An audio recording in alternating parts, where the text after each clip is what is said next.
Hello and welcome! In today's video, we're going to be taking a look at some amazing flowers from the Caribbean islands.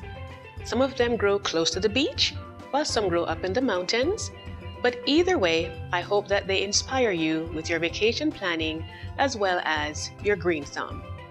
And now ladies, when you're traveling to the islands, if you do decide to put a flower behind your ear, make sure that you're putting it on the correct side.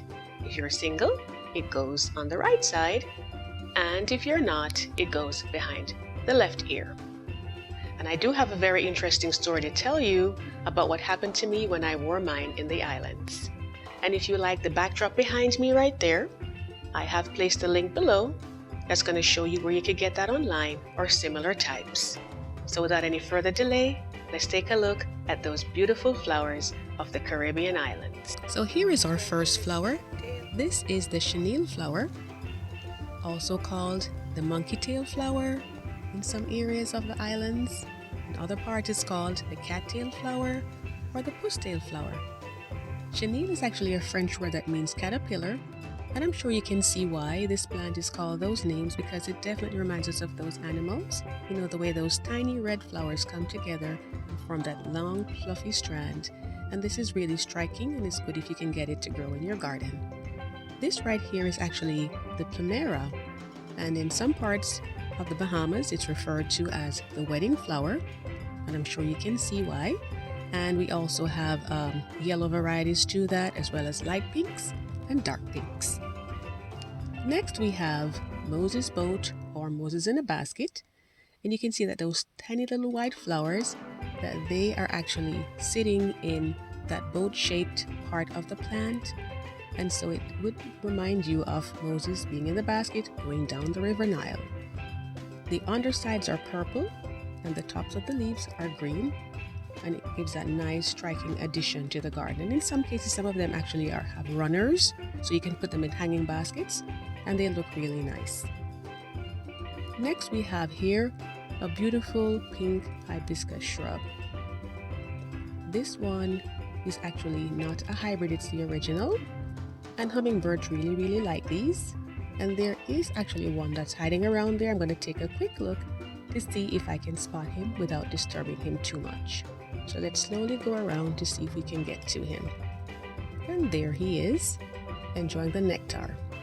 It's a partly cloudy day out, but we still have some sun, so you know they'll definitely come out once that's going on and enjoy their nectar. So let's see if we can spot him again.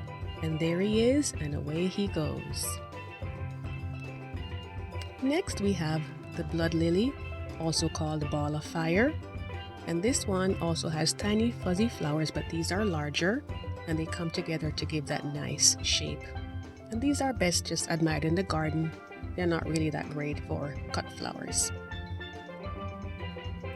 And here we have nice ornamental grass.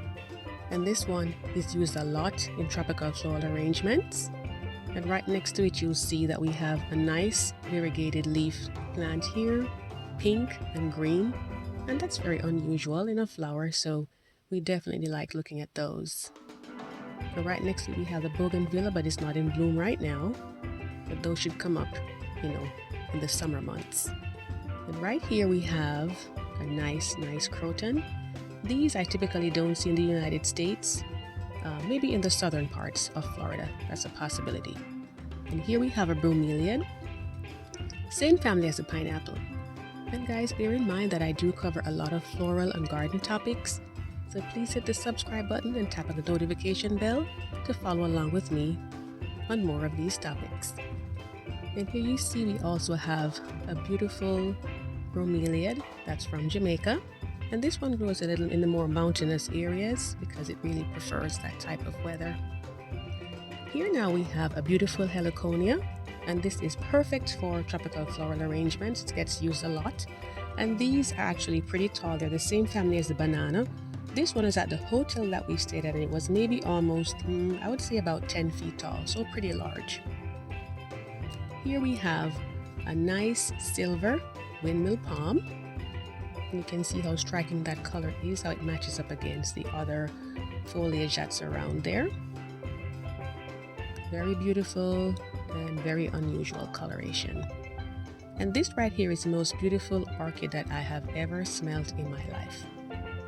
This thing was so sweet that I put one behind my ear, and believe it or not, a bee actually came after me, and I had no idea until we looked at the pictures after I got back home and I saw him right there. But I wasn't harmed, so it was just something really unusual to look at. So I hope you enjoyed watching this video. I hope it inspired you to visit the islands or to get some tropical plants. Thank you so much for watching, and please share with those who like this.